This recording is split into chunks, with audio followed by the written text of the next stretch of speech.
mas recebereis o poder do Espírito Santo, que há de vir sobre vós, e ser-me-eis testemunhas, tanto em Jerusalém, como em toda a Judéia e Samaria, e até os confins da terra.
Olá, queridos, graça e paz, tudo bem com vocês? É um prazer estar aqui novamente com os irmãos e eu tenho hoje um pedido especial a fazer a todos vocês, pastores, apóstolos, missionários, líderes, pregadores de nossas igrejas da Aliança Batista do Caminho.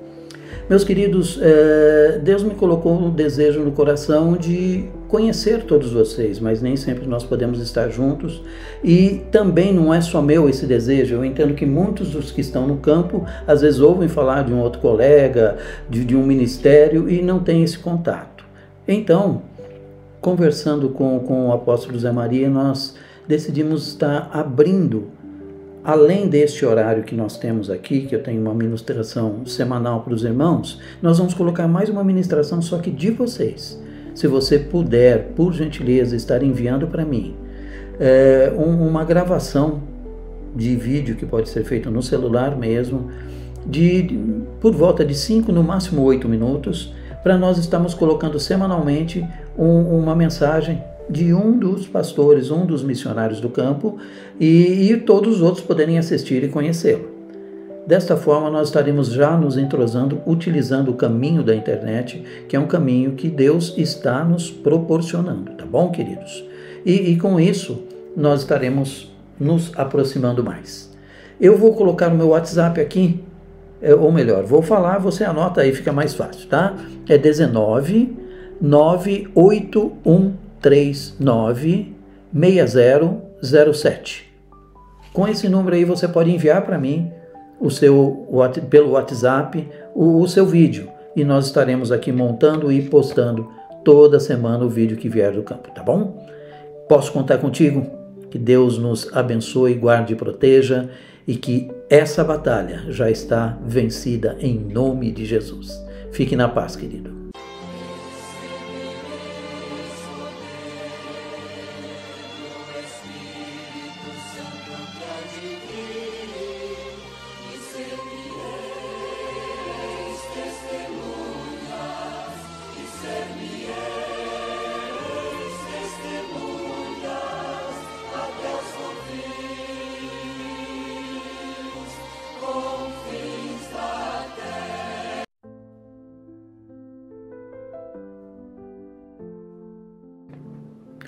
Olá, meus queridos líderes da Aliança Batista do Caminho, graça e paz. É um prazer estar novamente aqui falando com vocês e ministrando-lhes uma palavra pastoral para edificar suas vidas, para que vocês possam estar sendo auxiliados um pouquinho, pelo menos, em seus ministérios.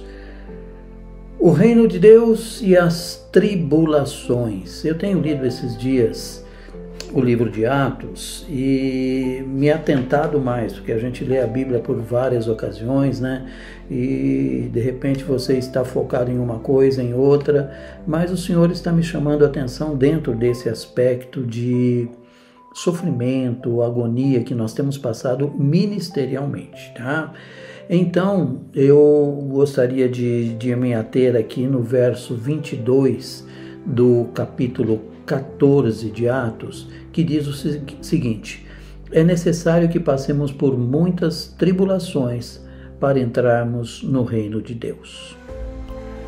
Eu me recordo que em um culto de 31 de dezembro, culto da vigília, culto da virada, eu perguntei para a igreja como que eles gostariam de entrar o novo ano. Ou melhor, você gostaria de entrar no novo ano sem problema nenhum? Qual problema você gostaria que não estivesse mais no novo ano? E antes mesmo que alguém levantasse a mão e desse uma palavra ou respondesse, eu disse o seguinte: só há um meio. Esse meio é nós sermos promovidos para a glória, para o Senhor estar junto com Ele. Do contrário, nós teríamos aflições, agonias e batalhas, assim como o ano que estava se encerrando. Queridos, nós temos ouvido algumas mensagens sobre um evangelho triunfalista. E não sei se você já ouviu falar sobre isso, a teoria do triunfo, a teoria da vitória, que tem até alguns cânticos aí que dizem agora é só vitória. Mas há uma pequena discordância. Essa discordância é só da palavra de Deus, né? O próprio apóstolo Paulo, na sua pregação, ele e Barnabé, quando eles passaram por Listra, Icônio, Antioquia, eles ensinaram esse texto que eu falei. Por conta de sermos cidadãos do reino de Deus, é necessário, é inevitável passarmos por tribulações. E não só tribulações, ele fala muitas tribulações. Nesse capítulo de Atos, inclusive, nós temos até o apedrejamento do apóstolo Paulo em Listra, quando ele foi tido como morto, se lembram? Ninguém melhor do que Paulo para nos ensinar como servir a Deus. E nesse servir a Deus inclui enfrentar tribulações. O próprio Jesus nos ensinou em João, no capítulo 16, verso 33,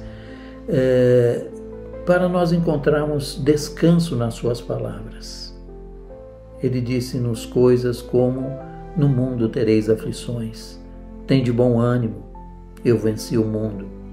Ele nos previne com respeito às tribulações e às aflições. E isto nós devemos trazer para nós, para nosso conforto. Queridos, há uma razão pela qual o mundo nos aflige. A razão é o fato de nós não sermos do mundo, mas de Deus. Sobre esse assunto o Senhor instrui os seus discípulos, lá em João também, 15, 18 e 19. Se o mundo vos odeia, tenham em mente que antes de odiar a vocês, ele me odiou. Se vocês permanecessem no mundo, ele os amaria, se fossem dele. Todavia, como vocês não são do mundo, mas são do reino de Deus, escolhi tirando-os do mundo, por isso o mundo vos odeia. Que mundo é esse que nos odeia? É o mundo que despreza a Deus. É o mundo que o profeta falou que quando olha para nós enxerga o prumo, uma vida correta, uma vida digna. Deus desprezará toda a imagem daquele que não quer servi-lo. Também, por que o mundo nos despreza? Porque nós temos a paz do Senhor. A paz do Senhor está em nós. Ao mesmo tempo que o Senhor menciona tribulações, aflições, também menciona a paz. É interessante que o apóstolo Paulo também fala sobre a paz em Filipenses, e ele diz da paz que excede todo o entendimento. E queridos, essas aflições que nós sofremos, elas têm um prazo, têm uma data. O mundo despreza a Deus e nos despreza.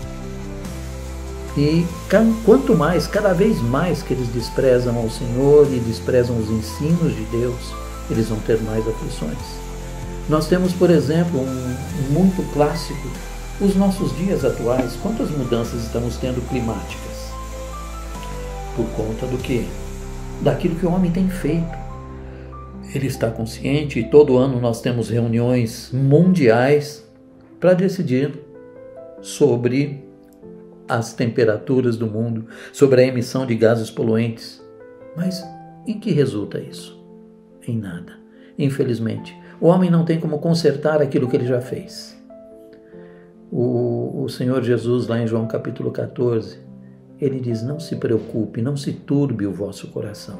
Crede em Deus. Crede também em mim.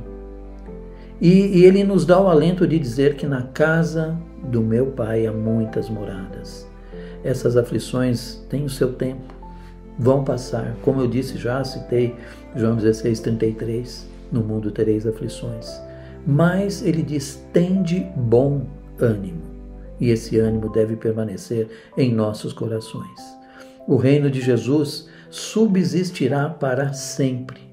A pregação dos apóstolos, de Paulo e Barnabé, dos novos discípulos, era que o preço que fazemos, ou que pagamos para fazer parte do reino de Deus, é o preço de tribulações.